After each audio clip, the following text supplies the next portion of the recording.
कांग्रेस पर हमला करते करते गृह मंत्री जी ने आज जिस तरह से डॉक्टर बाबा साहब अंबेडकर के बारे में बोला है वो निंदनीय है, आपत्तिजनक है। उन्होंने जो कहा कि आजकल एक फैशन बन गया है कि अंबेडकर अंबेडकर अंबेडकर अंबेडकर, अगर इतनी बार भगवान का नाम लेते तो स्वर्ग मिल जाता, ये निहायत ही आपत्तिजनक है।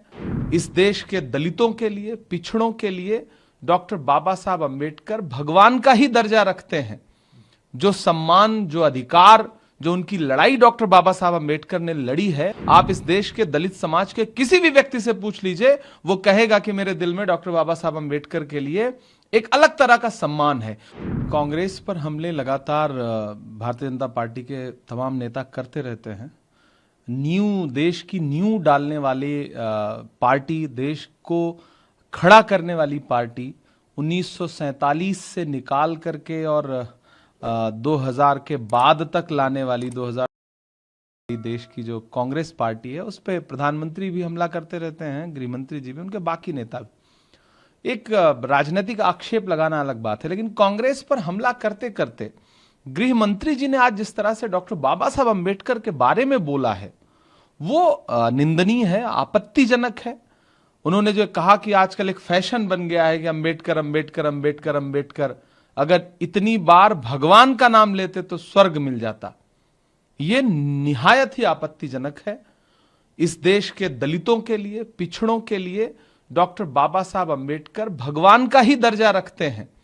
जो सम्मान, जो अधिकार, जो उनकी लड़ाई डॉक्टर बाबा साहब अंबेडकर ने लड़ी है, आप इस देश के दलित समाज के किसी भी व्यक्ति से पूछ लीजिए, वो कहेगा कि मेरे दिल में डॉक्टर बाबा साहब अंबेडकर के लिए एक अलग तरह का सम्मान है। तो गृह मंत्री जी कांग्रेस को कोसते कोसते जिस तरह उन्होंने डॉक्टर बाबा साहब अंबेडकर पे अटैक किया है, वो शर्मनाक है। और मुझे लगता है अमित शाह जी को, गृह मंत्री जी को इस बयान के लिए इस देश से माफी मांगनी चाहिए। दरअसल गृह मंत्री जी सदन में खड़े होकर के संविधान के 75 वर्षों पर चर्चा नहीं कर रहे थे, बल्कि चुनावी भाषण दे रहे थे।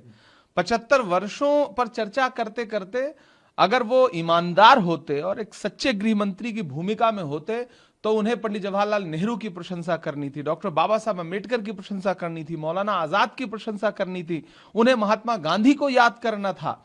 लेकिन वो बस उनकी नजर में तो, भाजपा की नजर में, भाजपा के आनुषंगिक संगठनों की नजर में तो 2014 के बाद ही देश आजाद हुआ है। सारा क्रेडिट वो लेंगे, सारा कोसना उनको कांग्रेस पार्टी के लिए है।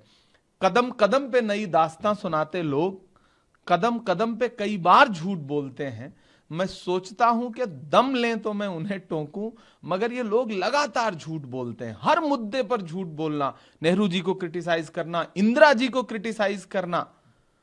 मुझे लगता है कि कम से कम सदन की जो मर्यादा है वहां खड़े होकर के चुनावी भाषण नहीं करना चाहिए, और वो सत्ता पक्ष के लोगों को तो बिल्कुल नहीं करना। CEN न्यूज, देश प्रदेश की ताजा तरीन खबरों के लिए CEN न्यूज को सब्सक्राइब करें और रहें पल पल की खबर से हर पल बाखबर।